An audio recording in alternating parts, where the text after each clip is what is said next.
Alright, hello.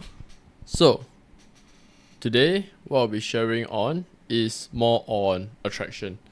I know I didn't post anything yesterday because it's Chinese New Year and there is people around the house, right? So, in any case, to touch on attraction by itself, attraction you can say that it's a very complex part of human influence. And I know that I use this term multiple times. I at least use it once when describing another concept. Or was it the previous time when I talked about attraction? But in any case, the reason why attraction is so complex is because attraction encompasses multiple different aspects. It touches upon power to a certain extent.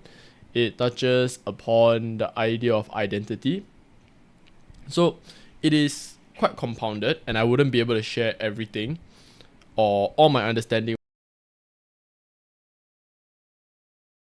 Even my understanding of attraction is not the whole of what the realm of attraction could be. There might be potentially something that I haven't even discovered yet, or something that I haven't realized yet, or something that I haven't learned yet when it comes to attraction.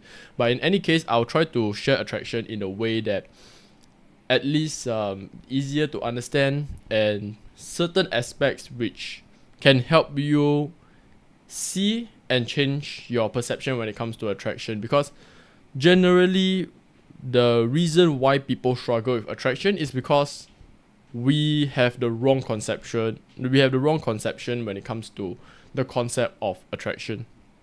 And I think for me personally is that if I were to think back when I was much younger, the way that I see attraction, how it works is that I go up to somebody, I reveal my feelings, and the person reveal their feelings, and then we go on, and then we become boyfriend and girlfriend, and then we date. But obviously, growing up, and maybe you right now watching this would realize that actually that's not the case.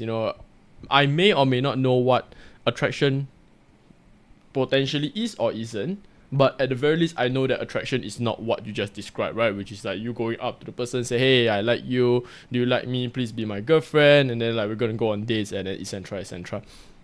So in that case, I don't want to draw on too much when it comes to this.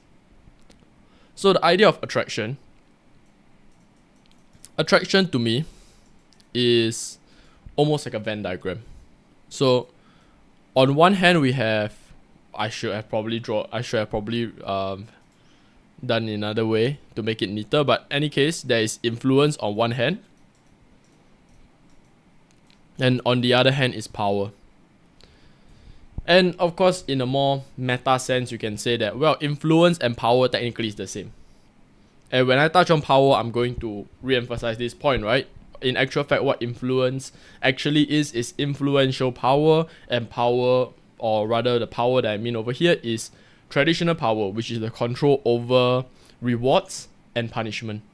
But because power and influence, they work on such a different principle, one works upon the idea of negative emotion, whereas the other one works on the principle of positive emotion. Usually I find it easier to just separate them. But in any case, you can even say that, well, influence is your mirroring and sense of importance, which I have already touched upon, and I have already in some sense teach one of the ways of you utilizing influence to actually get what you want. There is also an aspect of power that you need to understand. And to fully appreciate mirroring sense of importance, you can also say that, yeah, we need to utilize power to a certain extent as well. But generally, the only level of power that I will touch upon right now in this video of attraction is the perception. So how do we perceive other people? How do we actually gauge each other? So what do I actually mean? So by nature of us being animal, well, we are the human animal. We, like all animal in the world, so I were to draw a cat. Is this a cat or, yeah, okay, yeah, looks enough like a cat.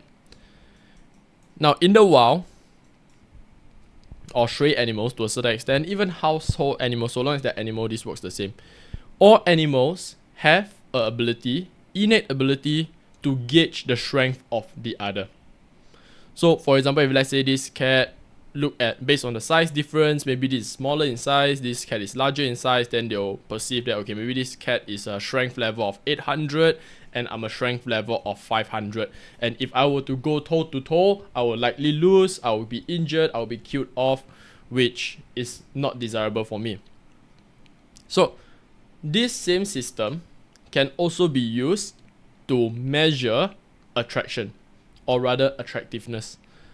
Innately in us, the human animal, we have the capability to gauge the attraction level of the other person, or rather the attractiveness level, not so much of the attraction level, right?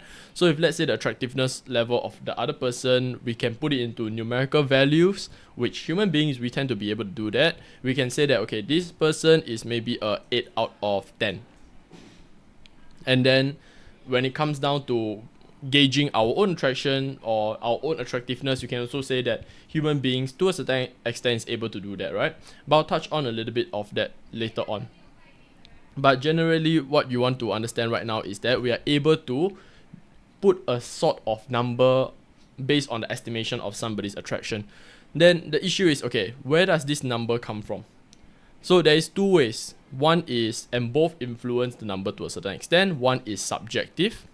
Maybe this, for this I use the, I'll type it out so that it's a little bit neater. Subjective, and objective.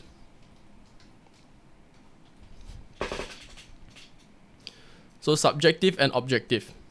Subjective, in some sense, you can say that it's not important whether or not this person is attractive or not, so long as I like them. Because objective attractiveness is the idea of, okay, if let's say I were to ask 100 people to gauge the attractiveness level of this person, what is the average consensus people will come down to? Of course, some people would say that, yeah, this person is not my preference, because again, we're using subjective, right? But mass majority or the average people will say that, yeah, this person is sort of attractive enough. Then of course we have the extreme end, will be like, wow, this person is drop dead gorgeous. But generally, based on subjective and objective, we determine this number. And you can say that, yeah, subjective also comes down to our own personal preference, like what I covered in previously, how human beings form what we actually fall in love with is the subconscious, right? The idea of who this person is. Then you can say that what tends to happen when it comes down to subjective is that how close are they to our ideal significant other in our head. And our ideal significant other can have a certain build. So if let's say these are smaller size or etc., then this would go down into us rating this number. And for me personally, if you were to ask me what ideally should attraction actually be, then I would say that the most important thing when it comes down to attraction is not how other people perceive the attractiveness of the person that you fall in love with. The most important thing is actually what you actually think, right? Because at the end of the day, the person that this person you want to date is the person, right? You don't really want to date this person plus 100 other people. So you can say that the 100 people's opinion doesn't really matter so long as you find them attractive. But this is not the point itself, right? The point is, for human beings, we are able to attribute it to a certain number. So of course we can use it in a scale such as 8 out of 10, but to me, I find it easier for me to quantify things in a sense of maybe 1,500. So at this point, yes, we have established that, okay, we are able to quantify attraction, and we quantify attraction through two things. One is objective attractiveness, and one is subjective attractiveness. And you can say that it's going to be very difficult for somebody to be subjectively attractive without being sort of objectively attractive. Because you can say that, well, the thing that we find attractive objectively tends to be positive traits, such as beauty to a certain extent. So they contribute to, it means that they are likely to have good genes, intelligence, success. So these are traits that we generally want to have in our significant other, right? Compared to traits that is deemed unattractive, such as things such as laziness and not doing anything, useless and selfish. So these are all the traits that we deem not to be attractive. So to a certain extent, for us to actually fall in love with somebody, that requires a certain amount of objective attractiveness. So the subjective attractiveness comes into based on the little preferences that we have, right? Some people, they like tall girls, some people like short girls, some people like girls that is a little bit meatier or a little bit plump, they call it thick, and then some likes thin and petite girls. At the end of the day, it's your preference. The most important thing is that so long as you like the person. But the idea is that just like this person is able to be quantified from your perception to be a certain number, the other person is also doing the exact same thing to us. So this person will also try to gauge us. But the general idea is that in order for one person to fall in love with the other person, we must see the other person to be more attractive than us. Or at the very least, the number that we come out in our head, because this number is arbitrary, this number is not objective, right? There's no way to actually quantify this person to be attractive to the level of 1,500, but the idea is just from my own perspective, this person is 1,500, and maybe I'll gauge myself to be 1,000, which of course, there is one issue, right? In order for the other person to be deemed to be more attractive, there's two things that can happen. One, either I increase their score, so the thing that I find so attractive about them is so much more desirable for me, therefore they are so much more attractive in my eyes. Or one, I lower my score. And I think when you underestimate your own attractiveness level, is an issue. Of course, overestimating your own attraction is also a problem, right? That's when you get into people who tends to be a little bit more delusional. They objectively, if you ask 100 people how attractive they are, then realistically they are like a 5 out of 10. But then in their eyes, it's like no. I am a beauty. I'm a beauty. You know, I deserve all the things in the world, and I actually is a 9 out of 10. Then in that situation, it comes down to a problem that I will touch on later, which is called frame. But in any case, the idea is that most people don't really have a healthy measure of themselves. Many people who struggle when it comes down to attraction, the issue is because they deem their value to be zero.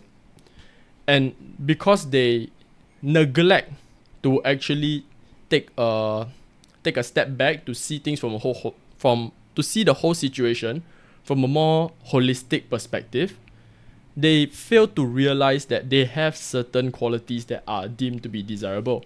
So if you see your own value as zero, basically what you're going to frame the interaction as is that this person is so much better than me. This person is a goddess and I will do everything in my power. You know, if I have to lick and kiss the shoes of this person, I'll do it because again, I have zero inherent value. And if I don't go above and beyond to please this person will never give me the light of day. The only chance that I have to even be able to be in a relationship with this person is to basically beg. And you can say that this frame of thinking is neediness, which I won't be able to touch on in this video because this will be another aspect that I will share, right, based on attractiveness. But the idea is that neediness is actually selfish. I mean, we can understand that it's selfish, but for whoever who's doing the act of neediness, they don't see it that way, right? They see it as like, I'm eager to please, but essentially you're not pleasing anybody except yourself. But in any case, so this is the issue when if you were to underestimate your own value, right? You overestimate the other person's value, then you can say that you put so much pressure into the relationship. So how does frame come into play? Frame, when it comes down to human influence, is the idea of how we perceive a situation. And you can say that frame to a certain extent is also called rationalization. And rationalization, as simple as I can put it, would be the case of usually what tends to happen is that situation. If let's say we have a situation, then we'll inscribe emotions. We will try to inscribe emotion into it to try to explain something that is objective. I know that me saying that actually makes it sound extremely confusing. Maybe I give an example, right? So if let's say somebody did something to annoy you, and let's say this particular girl did something, and you're a guy, right? Did something to annoy you, and this thing lives rent-free in your head, right? You keep thinking about this, right? I can't believe she did this. I can't believe she did this. I can't believe she did this. Then you can say that, like, from one perspective is that I'm thinking about her because I am angry. But this point of view can actually be reframed. This point of view can actually be seen from another perspective of maybe you're not doing this because you are angry. You're not thinking about her because you're angry. Maybe you're thinking about her because you like her. Right? So this is basically what reframing is, right? And this is one of the way that for human being, if you want to learn how to actually influence and change the perception of other people, you have to learn how to manipulate frames. How do I get somebody to see things from another perspective, right? It's the idea of, no, you're not spending money on a insurance plan. What you're actually doing is that you are saving for your future. So in that sense, you can say that this is also one way that things are framed, right? And framing is not in the sense of I'm trying to lie and deceive you. It's just the idea of here is another perspective potentially, and if you accept this other perspective, then you can say that I change the way that your emotional perception of this thing actually is. So how does frame actually ties in when it comes down to attraction? You can say that in order for two people to be attracted to each other, what I said previously was, in order for you to find the other person attractive, you have to see the person's value to be higher than you. Because if you see their value to be lower than you, then that's charity, right? You'll see them as, why should I be in a relationship with you? It's a net loss for me. Then of course there's also another concept when it comes down to love, which, working on the principle of emotions, can be categorized and can be contrasted with thinking, in the sense of, if thinking is about seeking the maximum value because that is logical, you can say that the opposite of that should be feelings is able to derive value from sacrifice. So to a certain extent, you can say that you can lose from the perception of feelings. You can actually lose to gain something, which if you think about it, right, I'm losing money, I pay money for your happiness, for you to get certain things, for me to buy a gift to you, but at the end of the day I feel happy because of emotion. So there's a lot of intricacies of human behavior, right? But just generally, the idea is that in order for us to fall in love with somebody, just for the sake of argument right now, the other person have to be perceived to be more attractive. Like, our own perception is that they are more attractive than me. Likelihood is going to be a small difference. So if let's say I see myself as 1002, then likelihood there will be 1005, then that's perfectly fine. If the value is significantly far apart, so for example, you have very low self-esteem, you see yourself as 500 and you see them as 5,000, then you can say that in any interaction with them, because the number is so far apart, you are going to trip over your own words. Then every single time you look at them, you're going to feel like you're going to throw up, and then you're going to mess up because of how nervous you are. But the general idea is that in order for two people to now fall in love, is that we both have to look at the situation from the opposite perspective. When it comes down to framing, there are a few things that can happen. One is that both of us assume the same frame. If both of us assume the same frame, in order for us to interact with each other, we have now established that, okay, this is what the situation actually is, right? Based on the contextual information, this is what is going on. So we take the example of, what if both of us deem one to be less attractive than the other? So for example, if let's say in my head, I see myself as less attractive than the other person, and in her head, she sees me as less attractive than her, then you can say that because both of us have the exact same frame, this is now the explanation of the context of the situation. In this context, there's no need for her to fall in love with me. There's no reason for her to fall in love with me, because the thing is, she sees me as less attractive than than her, basically. And because of that, you can say that, what she should do logically is to go out and find somebody that she deemed to be more attractive. Because again, attractiveness is not, although it's a numerical value, it's a numerical value derived from arbitrary reasoning. And it's just how much I like you. And if I don't really like you that much, less than how I perceive my attractiveness level to be, then I'm not going to bend over backwards to actually try to keep you. So this is one way that frame is going to work, right? If you assume yourself to be less desirable than the other person, and the other person also knows that, then guess what? This is not going to go anywhere. This person is not going to magically fall in love with you unless they feel pity. So of course, there are some people who done pity dates before. Should you do pity dates? I don't know. You can do whatever you want as a human being, right? But the way that I see it, from my point of view, is that why bother, right? If you don't like the person, just help the person move on by you moving on. Try not to shrink the other person along. But of course, There's also emotional satisfaction when people like us because they give us a sense of importance. So that's why people lead people on in general. But in any case, this is one case, right, where two frames are similar. And now the other situation is that, okay, what if the frames are mutually opposite, right? A mergeable frame.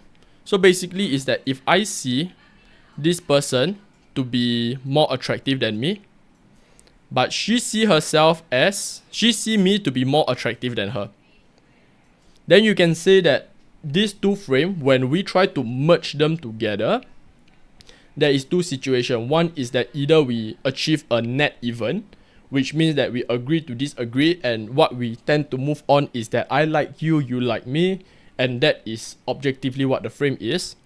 Or there is a conflict of frames.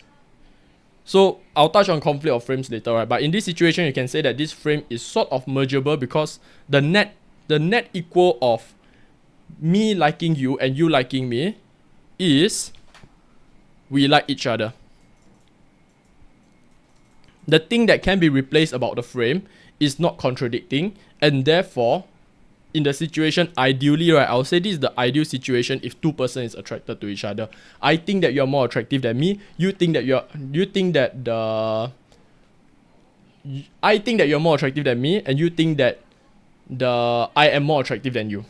Generally, this mutual thing is the best case scenario. Then from there, then probably these two persons would start the attraction process, right? Then it goes down to your mirroring, sense of importance, do all the things when it touch on emotion, which I'll try to touch on, but I know that it seems like I'm going to overshot this video and I don't really want to try to overshot it too much, right? Because I still have another topic of emotion to actually share about. But before I close off this aspect of the scoring system and framing, is the idea of what if the two frames are incompatible.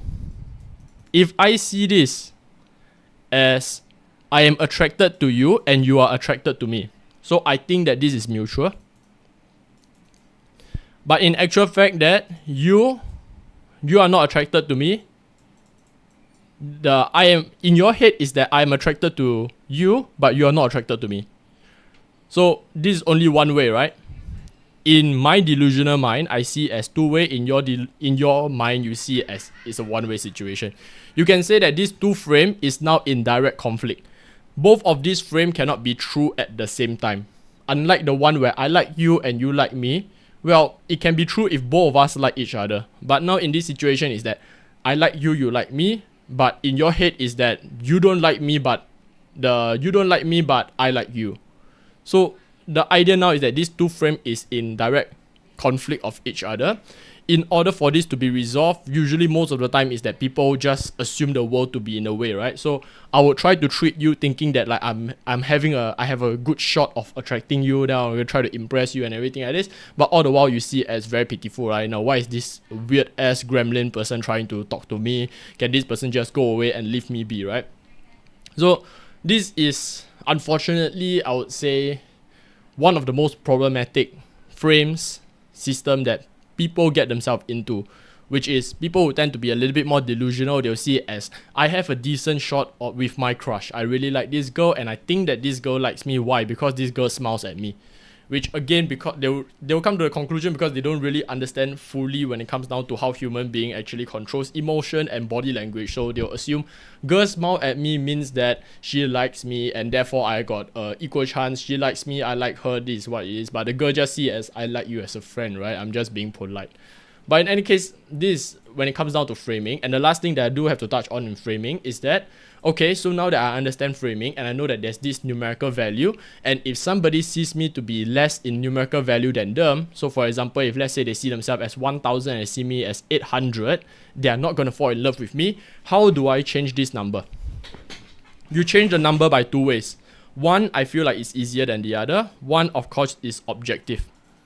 If you're more objectively attractive, then you can say that your number would naturally go up, unless there is a certain aspect of objective attractiveness that this person don't like. So for example, if let's say currently there is a subset of K-pop guys that tend to look more feminine, a little bit more feminine. basically when it comes down to, there's this book by Robert Greene which called The Art of Seduction. He outlines a certain number of different types of seductors, and one of which happens to be something called the dandy, right? Which is the idea of this person is a male, but then review certain aspects or implement certain aspects of femininity into his behavior. So, and because of that, he seduces girls in that way because he makes girls more comfortable. But of course, there are a subset of girls who feel like, okay, I don't really like guys to be too feminine. I prefer guys to be traditionally masculine. Then that's perfectly fine as well. But that's one of the example where subjective preferences overrides objective attractiveness. But by and large, I would say that if you want to be deemed to be more attractive, then what you want to look for is objective attractiveness. Reason being is simple, right? Think in terms of movies or K-pop to a certain extent. These are industries that have one goal in mind, which is to get as much money as possible from the idea of people liking another. So it's public perception, right? You can say that, well, they did it for the dance, they did it for the singing. Yeah, that is basically one of the reasons. I think there are people who become those pop stars because they genuinely like singing and everything like that. But you can see it from a business perspective. Those CEOs that fund the business structure and the sector in itself is in it for what? Profit, right? So what they basically want to do is that they want to determine how do we get the maximum amount of money through getting the maximum amount of likability for our stars, for our celebrities. And in this sense, you can say that there is a lot of money and research and marketing that has gone into creating this perfect perception of the celebrity, be it it's a guy or a girl. And if you want to take advantage and make yourself more attractive, all you have to do is just pay attention and observe those pop stars that people see to be attractive. What is the common factor?